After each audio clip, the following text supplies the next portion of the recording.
আসসালামু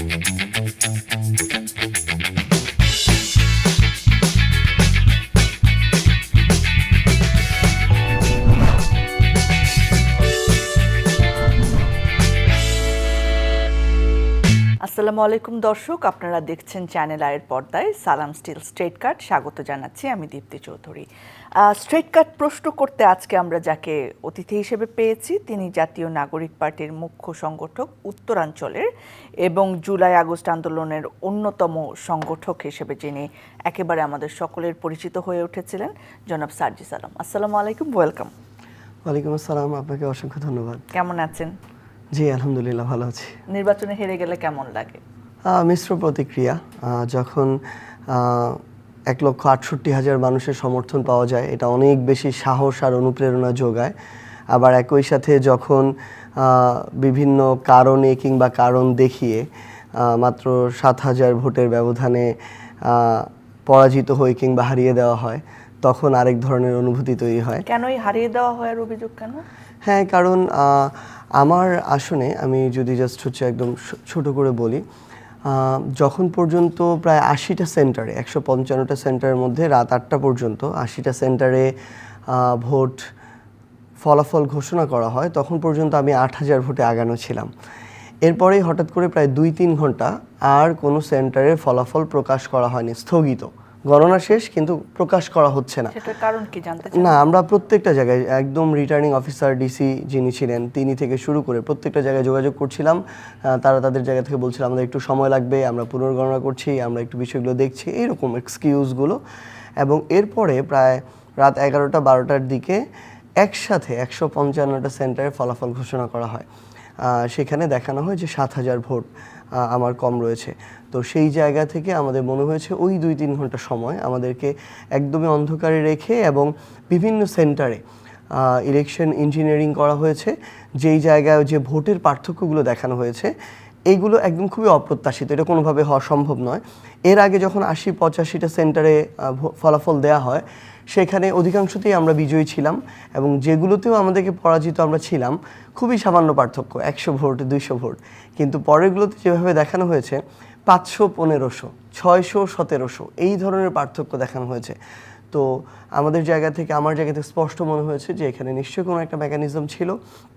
ধরেন যারা হেরে যায় সবসময় তো আমরা দেখি যে ওই পক্ষ থেকে সূক্ষ্ম কারচুপি, স্থূল কারচুপি এগুলা, এবং এইবার আমরা ইঞ্জিনিয়ারিং শব্দটা আবার নতুন করে শুনছি, পুরনো শব্দ তবে নতুন করে আবার শুনছি। সামগ্রিক নির্বাচন, ত্রয়োদশ জাতীয় ভূমিকম্প সহনীয় মোস্ট ডিউরেবল দেশের প্রথম Thermex rod Salam steel. Salam steel বোঝে durability. Salam steel most durable still. সংসদ নির্বাচন কেমন হয়েছে যদি জিজ্ঞেস করি? তার আগে একটা জিনিস বলি, মানে এই কথাটা এই কারণেই খাটবে না যে যারা হেরে যায় তারা তখন এরকম বিভিন্ন এক্সকিউজ দেয়। ওই দিন নির্বাচন যখন 11টা-12টার দিকে যখন ডিসি অফিস থেকে ফলাফল ঘোষণা করা হয় বিএনপির প্রার্থীকে বিজয়ী, আমি নিজে ওই জায়গায় থেকে বিএনপির প্রার্থীকে অভিনন্দন জানিয়েছিলাম। কিন্তু এখানে বসে তো অভিযোগ করছেন না, সেটাই আমি বলি। তো আমি অভিনন্দন নিজে জানিয়েছি, কিন্তু তারপরের দিন সকাল থেকে যখন আমার বাসায় 155টা সেন্টারে যার প্রধান পোলিং এজেন্ট ছিলেন তারা বিভিন্নভাবে আসতে শুরু করে, তারা তখন এই অভিযোগগুলো জানানো শুরু করে। আমি কিন্তু ওই রাতে ওই চাপের মধ্যে সবার সাথে আমার যোগাযোগ করা সম্ভব হয়ে উঠছিল না, কিংবা তারাও পারছিল না। এমন বেশ কয়েকজন অভিযোগ করেছে যারা সেন্টারে প্রধান পোলিং এজেন্টের ওখানে বসে থেকেছে, হয়তো 5-6 জন গণনা করছে, উনি একাই এত দিকে লক্ষ্য রাখতে পারছে না। তারা একটা মজার কাজ করেছে, আরও 3 জন প্রার্থীর প্রধান পোলিং এজেন্ট তারা টাকা দিয়ে কিনে নিয়েছে বিএনপির প্রার্থী। সো তাদের প্রধান পোলিং এজেন্ট ওইখানে তখন 4-5 জন, আর আমার প্রধান পোলিং এজেন্ট 1 জন। তো যখন গণনা হচ্ছে উনি এত দিকে লক্ষ্য রাখতে পারছে না। সো উনি ওনার জায়গা থেকে মনে হয়েছে যে ওনাকে ওইখানে একটা চাপ প্রয়োগ করে বাধ্য করে শুধু বসে থাকতে দেওয়া হয়েছে, কিন্তু উনি আলাদা করে যে সবগুলো গুণে নিবে, আশ্বস্ত হবে, এইটুকু সুযোগ উনি ওনার জায়গা থেকে পায়নি। তো পরবর্তীতে যখন এই অভিযোগগুলো তারপর আসতে থাকে, এরপরে কিন্তু আমি তারপরের দিন আমার জায়গা থেকে এটা জানাই রিটার্নিং অফিসারকে এবং লিখিতভাবে অভিযোগ করি।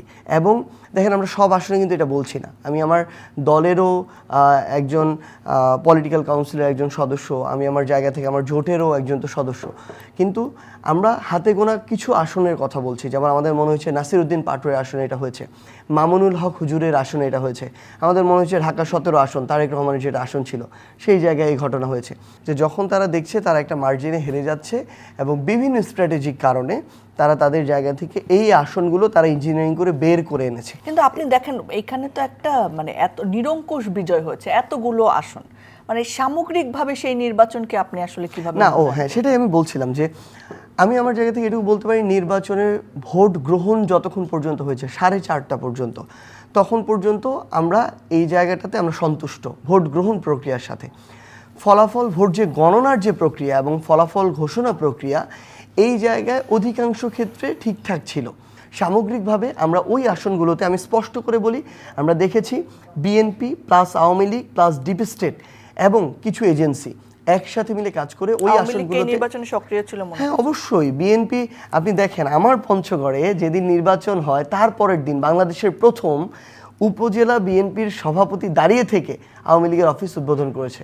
তাহলে এই জায়গায় নির্বাচনটা আওয়ামী লীগের শুধু প্রার্থী ছিল না, কিন্তু আওয়ামী লীগের যারা লোকজন ছিল, নেতাকর্মী, তারা অপরাধী হোক নিরপরাধ হোক পিছন থেকে বিএনপির সাথে একসাথে নির্বাচন করেছে, যার ফলাফল আমরা বাংলাদেশের প্রত্যেকটা জায়গায় দেখছি যে আওয়ামী লীগের অনেক অপরাধী, জুলাই বিরোধী অবস্থান ছিল যাদের, জুলাই হত্যাযজ্ঞের সাথে যাদের প্রত্যক্ষ পরোক্ষ সম্পর্ক খুঁজে পাওয়া যায়, যারা আওয়ামী লীগের সময় মানুষের উপর জুলুম করেছে, শোষণ করেছে, নিপীড়ন করেছে, তারা এখন মুক্ত হচ্ছে, তারা জামিন পাচ্ছে, তারা দেশে ফিরছে এবং বিএনপির জায়গা থেকে এটা নিয়ে একটা টু শব্দও করা হয় না এবং কোনো অ্যাকশন তো দেখতেই পাই না।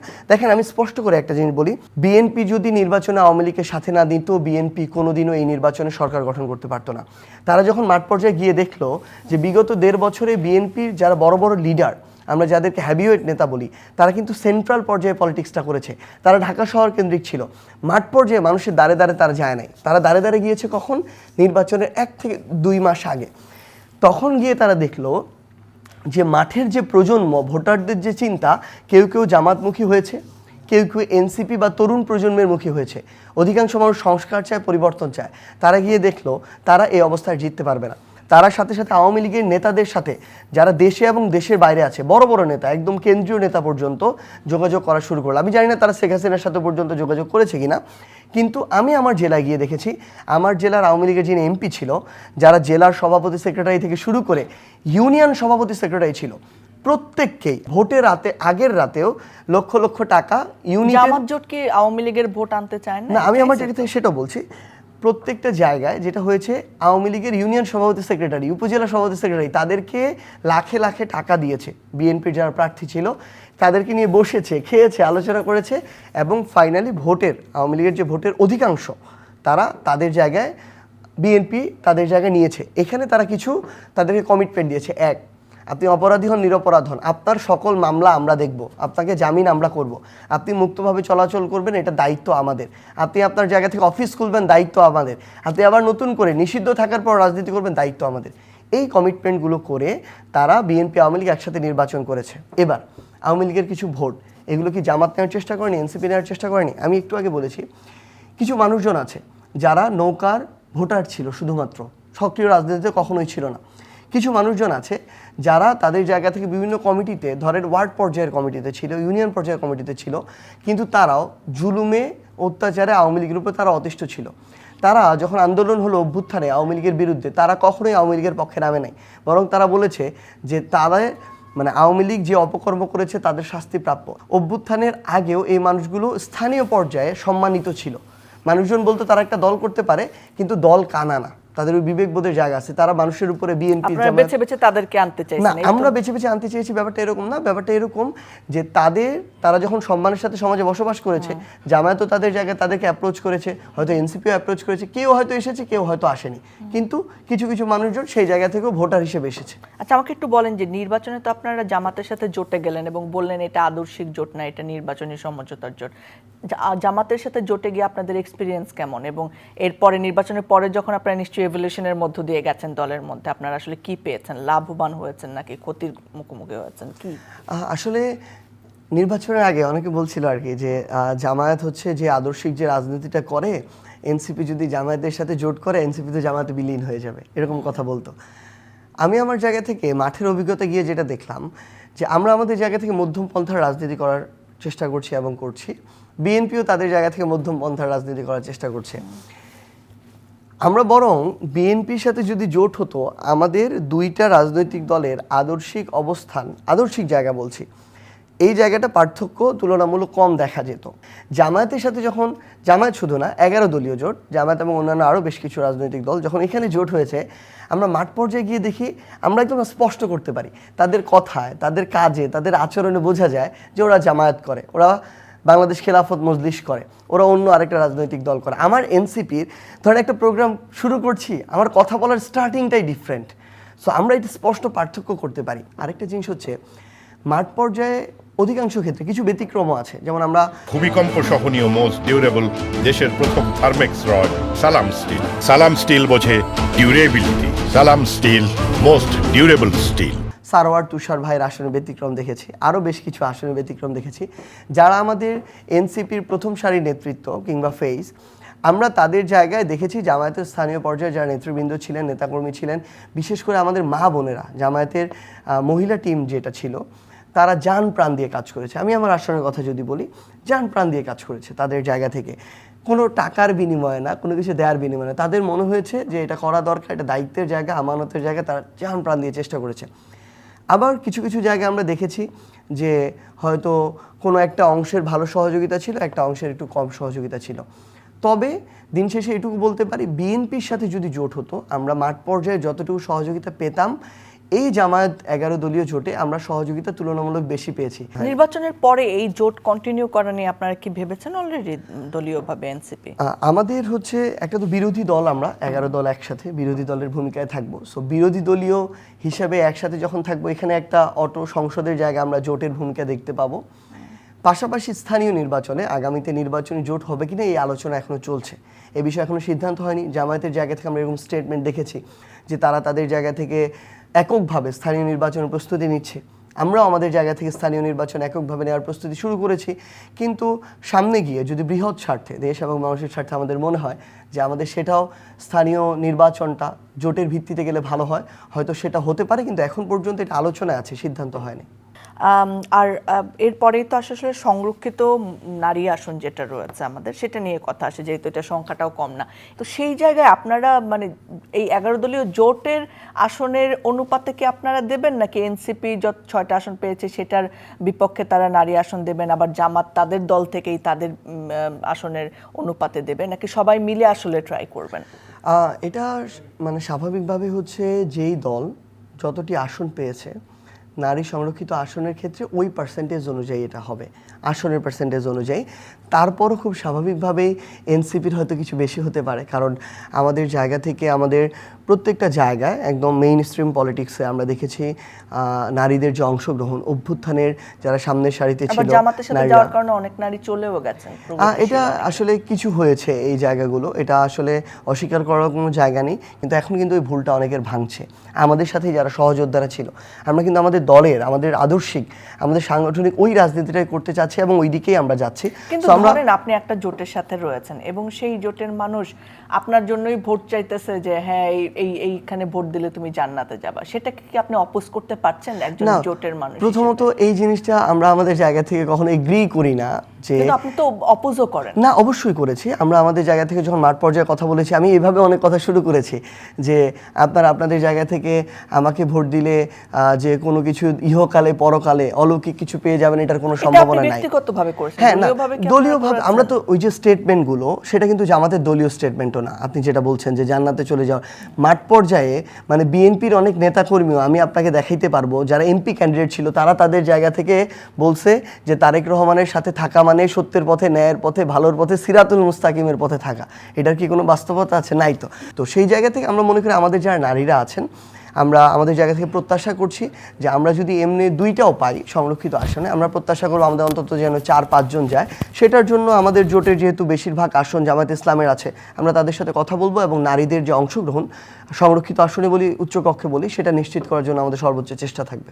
আচ্ছা, জনাব তারেক রহমান মাননীয় প্রধানমন্ত্রী হিসেবে শপথ গ্রহণ করেছেন এবং তার নেতৃত্বেই তো সরকার গঠন হয়েছে এবং দেশ আগামী 5 বছর চলবে বলেই আমরা আশা করছি। এবং সেই সরকার নিয়ে আপনারা বিরোধী দলীয় হিসেবে সংসদে থাকবেন এবং বিরোধী দলেরও একটা ভীষণ গুরুত্বপূর্ণ ভূমিকা রয়েছে। এই সরকার নিয়ে আপনাদের সংশয় এবং প্রত্যাশা, এই দুটো জায়গা শুনতে চাই। প্রথমত হচ্ছে জনাব তারেক রহমান, তিনি আমাদের বর্তমান বাংলাদেশের মাননীয় প্রধানমন্ত্রী। তার জায়গা থেকে আমরা বেশ কিছু অ্যাপ্রোচ, কথাবার্তা, বিভিন্ন কাজ বা প্রচেষ্টা, এটাকে আমরা আবার স্বাগত জানাতে চাই। আমরা বিভিন্ন ক্ষেত্রে যে নতুন করে কিছু কালচার তৈরি করার চেষ্টা করছেন, তার চলাফেরা থেকে শুরু করে বিভিন্ন জায়গায়, এগুলো আমরা পজিটিভভাবে আমাদের জায়গা থেকে নেই। কিন্তু তার মন্ত্রণালয়, মন্ত্রী পরিষদ যেটা রয়েছে, সেখানে বিভিন্ন মন্ত্রণালয়ের মন্ত্রীরা যারা এর আগে বাংলাদেশের গতানুগতিক রাজনীতি করে এসেছেন এবং এখন পর্যন্ত ওই কালচারটাকেই ধরে রেখেছেন, রাখার চেষ্টা করছেন, এই জায়গাটা নিয়ে আমাদের আশঙ্কা আছে। আমরা যখন আমাদের জায়গা থেকে দেখি যে বিএনপির একজন মন্ত্রী তার জায়গা থেকে বলছেন যে তারা শুধুমাত্র গণভোটে রাজি হয়েছে নির্বাচনটা পার করার জন্য, তাহলে আমাদের তখনই মনে প্রশ্ন জাগে যে বিএনপি এই যে এতদিন ধরে আবার বাংলাদেশে, পানি সম্পদ মন্ত্রী তো এটাও বলেছেন যে সংসদে বসার সাথে সাথে হ্যাঁ কার্যকর হয়ে যাবে। হ্যাঁ মানে এক্স্যাক্টলি, মানে আমরা ওই জিনিসটা আশঙ্কার জায়গাটা বলছি। বেশিরভাগ ক্ষেত্রে আমরা তো যখন গুরুত্বপূর্ণ মন্ত্রণালয়ের দায়িত্বশীল যারা, ক্যাবিনেটে যারা দায়িত্বে আছেন, তাদের অধিকাংশ জায়গা থেকে যে টোনটা আসে, আমাদেরকে মনে হতে হয় যে এটাই কি বিএনপি টোন কিনা। আমরা যতক্ষণ না সিদ্ধান্ত আসছে, যতক্ষণ না মাননীয় প্রধানমন্ত্রী থেকে এটা আসছে, ততক্ষণ পর্যন্ত আমরা এই জায়গাটাতে এখন পর্যন্ত আমরা তাদেরকে চাপিয়ে দিচ্ছি না যে এটাই তাদের সিদ্ধান্ত। কিন্তু আমাদের আশঙ্কার জায়গা তৈরি হয়। বৈঠক হয়েছে মাননীয় প্রধানমন্ত্রীর, জনাব নাহিদ ইসলামের বাসায় গেছিলেন এবং আপনি তার পাশেও বসেছিলেন। তখন আসলে আপনাদের কি কথা হয়েছে, কি প্রত্যাশার কথা? না, আমরা এই জায়গাগুলো বলেছি যে জুলাই যে গণহত্যাটা হলো, এটার বিচার হইতে হবে। আমরা বিডিআরের সময় হত্যাকাণ্ড দেখেছি, সাপ্লাই হত্যাকাণ্ড দেখেছি, মোদী বিরোধী আন্দোলন হত্যাকাণ্ড দেখেছি। আমরা এগুলোর বিচারগুলো নিশ্চিত দেখতে চাই। আমরা আমাদের জায়গা থেকে বলেছি, হ্যাঁ, আমরা আমাদের জায়গা থেকে এটাও বলেছি যে আমাদের ভাই শরীফ ওসমান হাদিকে হত্যা করা হয়েছে। হাদি হত্যার বিচার যদি না হয়, আগামীর বাংলাদেশের 5 বছরে অসংখ্য হাদিকে জীবন দিতে হবে। আমি এটা আজকে এখানে বলে গেলাম। এই জন্য আমরা এই জায়গাগুলো আমাদের জায়গা থেকে তার সামনে তুলে ধরেছি। তিনি আমাদের সামনে পজিটিভ রেসপন্স করেছেন। কিন্তু আমরা এই কাজগুলোর জায়গায় দেখতে চাই। আমরা চাই তারা সঠিক পথে থাকুক, বাংলাদেশটা এগিয়ে যাক। ওকে, সো বাংলাদেশের জন্য সবচেয়ে বেশি চ্যালেঞ্জ কি, বা যদি বলি আগামী 100 দিনের মধ্যে এই সরকারের কাছে কি কি প্রত্যাশা থাকবে যে তারা এই এই জিনিসগুলো করবে? যেগুলো বলুন সেগুলো তো আসলে সব সময়কার শাশ্বত চাওয়া, আমাদের ন্যায় বিচার হবে বা মানুষ অন্যায় হবে না, দলীয়করণ হবে না। সো এই জায়গা থেকে যদি বলি যে 100 দিনের মধ্যে এই সরকারের কাছে এইটুকু দূর যাওয়া আমরা প্রত্যাশা করি, কি বলবেন? প্রথমত হচ্ছে এই সরকারকে জুলাই সনদ বাস্তবায়ন, এই বাস্তবায়নের যে প্রক্রিয়া, গণভোটের রায়, এই রায় কার্যকর করতে হবে সংসদে গিয়ে, সংসদ চালু করে প্রথমত। এবং আমরা ব্যক্তিরা ইম্পর্টেন্ট না, কিন্তু যারা বাংলাদেশপন্থী, যেই মানুষটা বাংলাদেশে আকাঙ্ক্ষা নিয়ে একটা মিডিয়া হাউসে প্রশ্ন করে, যে মানুষটা এই দেশের আকাঙ্ক্ষা নিয়ে গ্রাম পর্যায়ে, স্থানীয় পর্যায়ে এখন কথা বলে, প্রত্যেকটা মানুষ তাদের জায়গায় লাইফ থ্রেটে ভুগবে। এটা যদি হয় তাহলে আবার নতুন করে মানুষের কথা বলা বন্ধ হয়ে যাবে। মানুষ তাদের জায়গা থেকে একটা পক্ষকে স্বৈরাচার হওয়ার সুযোগ করে দিবে। এটা আমরা হইতে দিতে চাই না বা দেখতে চাই না। আমরা চাই এই যে নতুন করে, গতকালকে আপনি দেখবেন যাত্রাবাড়িতে একজন লেগুনা চালককে পিটিয়ে হত্যা করা হয়েছে শুধুমাত্র চাঁদা নেওয়া নিয়ে বার্গেইন করার কারণে। আমরা চাই এটাকে বিএনপিকে শক্ত হাতে বন্ধ করতে হবে। আপনি দেখবেন ভোক্তা অধিদপ্তরের সহকারী পরিচালক একজন ভাই আছেন, উনি খুবই পরিচিত ফেস, উনি অভিযান চালিয়েছেন, এর আগেও আমরা দেখেছি। ওই মানুষটাকে একটা বাজারের সভাপতি, মালিক সমিতির, যিনি একজন বিএনপি নেতা, তিনি বাধ্য করেছেন মব ক্রিয়েট করে সেখান থেকে চলে আসতে। আমরা চাই বিএনপির জায়গা থেকে ওই সুশাসন প্রতিষ্ঠার জন্য তারা তাদের জায়গা থেকে ওইটুকু অ্যাকশন নেবেন, যেইটুকু অ্যাকশন নিলে তারা এগুলো শুরুতেই যদি কন্ট্রোল করতে পারে, বিএনপি কন্ট্রোল করতে পারবে। কিন্তু যদি শুরুতেই এটা না পারে, তাহলে তাদের জায়গা থেকে এটা কঠিন হয়ে যাবে পরবর্তীতে কন্ট্রোল করা। একটা ভালো জিনিসের উদাহরণও বলতে চাই। গতকালকে বিএনপির একজন উপজেলা সভাপতি, তাকে পুলিশ গ্রেফতার করে নিয়ে গিয়েছে, কারণ ওসিকে ফোন দিয়ে থ্রেট দিয়েছে যে ওই ওসি তার কথা মতো চলতে হবে।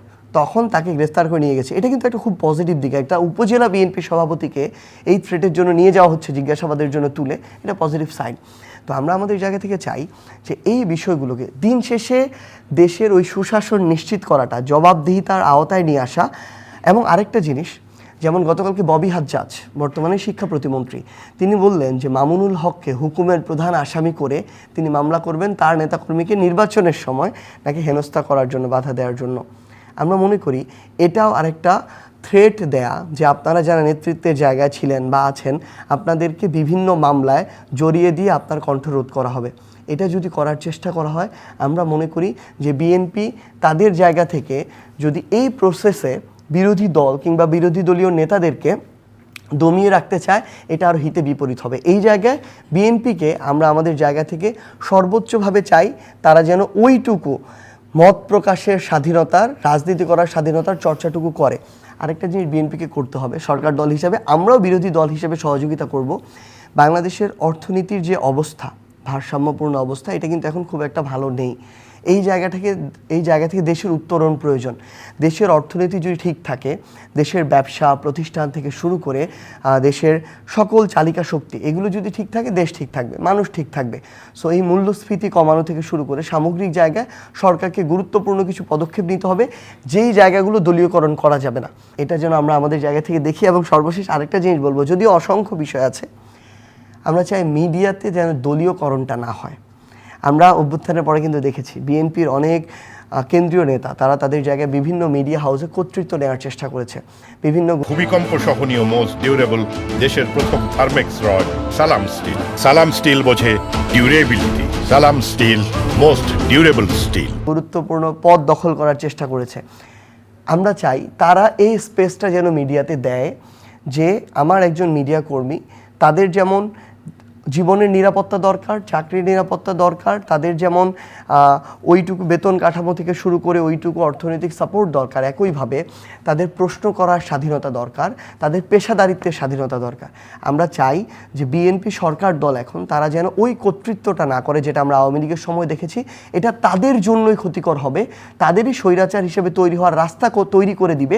এবং এখন যেমন আওয়ামী লীগ দল হিসেবে সবচেয়ে খারাপ জায়গায় এবং নিষিদ্ধ অবস্থায় রয়েছে, তাদের এই অবস্থাকে এটা আমরা চাই না। আমরা মনে করি বাংলাদেশের গণতান্ত্রিক উত্তরণের জন্য বিএনপির দল হিসেবে টিকে থাকাও গুরুত্বপূর্ণ। আমরা এই কার্যক্রমগুলো আওয়ামী লীগের দল হিসেবে টিকে থাকা কি গুরুত্বপূর্ণ? না, কখনোই না।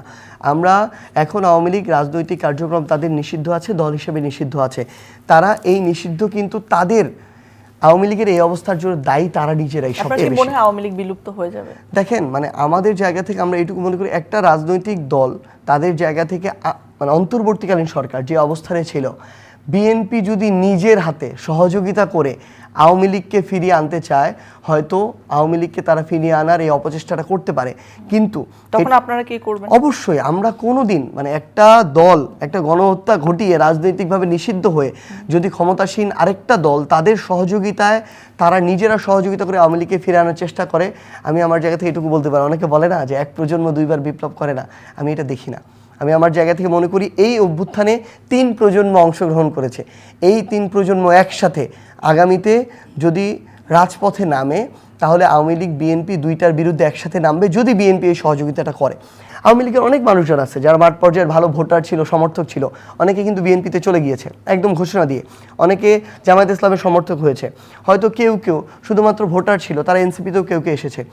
এটা যদি আওয়ামী লীগের অনেক অফিসের তালা ভাঙছে, ছবি ঝোলানো হচ্ছে, এই ব্যাপারগুলো কেমন? হ্যাঁ, এটাই বিএনপি তাদের জায়গা থেকে বললাম তো, বিএনপি একদম স্পষ্টভাবে, কারণ বিএনপি আওয়ামী লীগ একসাথে মিলে এই নির্বাচন করে বিএনপির অনেক প্রার্থীকে জয়ী করেছে। এই কারণে তারা এখন নিজেরা দায়িত্ব নিয়ে দাঁড়িয়ে থেকে তাদের অফিসের তালাগুলো ভাঙছে এবং ভেঙে তাদেরকে বসার ব্যবস্থা করছে। কিন্তু এখানে আরেকটা গুরুত্বপূর্ণ ঘটনা হচ্ছে, আপনি দেখবেন বিএনপি তালা ভেঙে আওয়ামী লীগের অফিস চালু করে দিচ্ছে সকালবেলা, আর বিকালবেলা ছাত্রদল, যুবদল বা বিএনপির আরেকটা অংশ আবার গিয়ে তালা দিচ্ছে। তার মানে ওই মানুষগুলো ছিল নির্যাতিত, নিপীড়িত। কিন্তু যারা এখন নতুন করে সুবিধাভোগী এগুলো অফিস খোলার চেষ্টা করছে, তারা এর আগেও সুবিধাভোগী ছিল আওয়ামী লীগের সময়, তারা তলে তলে নেগোসিয়েশন করে চলেছে। তাহলে দিন শেষে যেটা হবে, এই অপচেষ্টা যদি বিএনপির একটা অংশ করে বা বিএনপির সহযোগিতায় হয়, তাহলে আমি স্পষ্ট করে এটুকু বলতে পারি যে বিএনপিরই একটা অংশ বিএনপির বিরুদ্ধে বিদ্রোহ করবে, এবং ওই অংশটা এবং বাংলাদেশের এই বাংলাদেশপন্থী যে মানুষগুলো রয়েছে, অভ্যুত্থানের সাথে সম্পর্কিত যে মানুষগুলো রয়েছে, তারা আবার তাদের জায়গা থেকে রাস্তায় নেবে এটার বিরুদ্ধে দাঁড়াবে। বিচার কার্য সম্পূর্ণ হওয়ার পরে আওয়ামী লীগ যদি আইনগতভাবে লেজিটিমেসি ফিরে পায় তাদের কাজের, তাহলেও কি আপনারা এরকম বলবেন যে না, তুমি এই নামে আর রাজনীতি কিভাবে ফিরে পাবে? মানে একটা দল গণহত্যা করলো, অংশগ্রহণ করলো সেই গণহত্যায়, তাদের নির্দেশে হলো 1000-এর বেশি মানুষকে জীবন দিতে হলো। দল হিসাবে তো আওয়ামী লীগকে বিচার করা হয় না, আওয়ামী লীগের বড় বড় নেতাকর্মীদের বিচার করা হয়েছে, কয়েকজনের রায়ও হয়েছে, কিন্তু দল হিসাবে তো এখনো করে নাই। Exactly, এখন এটাই আমি আমরা- আপনি মানে বলি বা 100 জন বলুক, মানে সেটা কি লাভ হবে আসলে আইনগতভাবে? দেখেন মানে আমরা আমাদের জায়গা থেকে কিন্তু স্পষ্ট করে এটাই বলে এসেছি এখন পর্যন্ত দল হিসেবেই আওয়ামী লীগের কার্যক্রম নিষিদ্ধ করা, দল হিসেবে কিন্তু ব্যক্তির না যে শেখ হাসিনার কার্যক্রম নিষিদ্ধ বাকি সবার চলবে এরকম না, তো দল হিসেবেই নিষিদ্ধ করা। এটাকে আমরা আমাদের জায়গা থেকে এই নিষিদ্ধটাকে ওইটুকুর বাস্তবায়ন আইনগতভাবে যেভাবে সম্পূর্ণ করা প্রয়োজন, বিএনপিকে এটা করতে হবে। যদি ওটা তো প্রশাসনিকভাবে না ওই অর্ডারটা, না, এটা প্রশাসনিকভাবে এবং এটা আইনগতভাবে এটার ওই প্রক্রিয়াটা শেষ করতে হবে, কিন্তু বিএনপিকে এটা আইনগতভাবে ওই প্রক্রিয়াটা চলেছে এবং ওই ব্যাখ্যা অনুযায়ী এটা হচ্ছে। আরেকটা জিনিস আছে এখানে, সেটা হচ্ছে ব্যক্তি হিসেবে এই গণহত্যা চলেছে এটা কেউ বিশ্বাস করবে না। ব্যক্তি হিসেবে কেউ স্বৈরাচার হয়ে উঠেছে এটা হওয়া যায় না। ব্যক্তি হিসেবে এত মানুষের খুনের নেতৃত্ব দেওয়া যায় এটা সম্ভব না। এই জায়গায় যে জিনিসটা হয়েছে এটা দল হিসেবে আওয়ামী লীগ হয়েছে। আওয়ামী লীগ যা কার্যক্রম করেছে এটা দল হিসেবে করেছে। আওয়ামী লীগ যদি ওই ওয়ার্ড, ইউনিয়ন, উপজেলা, জেলা পর্যায়ে এই ধরনের সহযোগিতা না পেত, এই চেইন অফ কমান্ডটা তৈরি না করতো এবং এই চেইন অফ কমান্ড একসাথে কাজ না করতো, কোনোদিন এই ধরনের স্বৈরাচার অবস্থায় আওয়ামী লীগ যেতে পারতো না। সো আওয়ামী লীগ যা করেছে এটা দল হিসেবে করেছে। এই জন্য আমরা আমাদের জায়গা থেকে এটাও বলেছি দল হিসেবে বিচার হওয়া প্রয়োজন, সেটা আমাদের দাবি, সেটা একদিকে হবে এবং আমরা চাই হতেই হবে।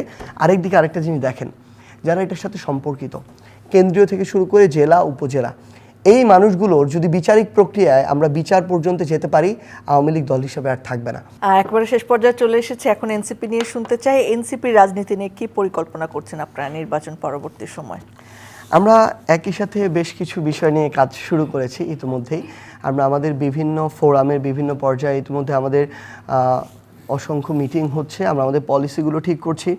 একই সাথে আমাদের 30টা আসনে আমরা নির্বাচন করেছি, 6টাতে বিজয়ী হয়েছি, 270টা আসন নির্বাচন করিনি।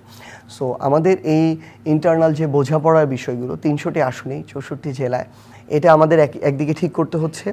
একই সাথে স্থানীয় পর্যায়ের যে স্থানীয় নির্বাচন আমরা আমাদের জায়গা থেকেও দলীয়ভাবে প্রস্তুতি শুরু করছি। এনসিপির প্রার্থী যাচাই বাছাই থেকে শুরু করে আমাদের এই তালিকাটা প্রস্তুতি, এই জায়গায় কাজ করছি এবং দিন শেষে আমাদের ওই মধ্যম পন্থার যে আদর্শিক জায়গাটা, সেই জায়গাটা আমাদের যে নারী অধিকার প্রতিষ্ঠা থেকে শুরু করে বিভিন্ন সম্প্রদায়ের সংখ্যালঘু থেকে শুরু করে আমাদের যারা আদিবাসী ক্ষুদ্র নৃগোষ্ঠীর ভাইরা রয়েছেন, সবাইকে কেন্দ্র করে আমাদের ওই পলিসিগুলো তৈরি করা, আমরা ওই জায়গাটাতে কাজ করছি। আশা করি খুব শীঘ্রই আমাদের মাঠ পর্যায়ের কাজগুলো শুরু হবে।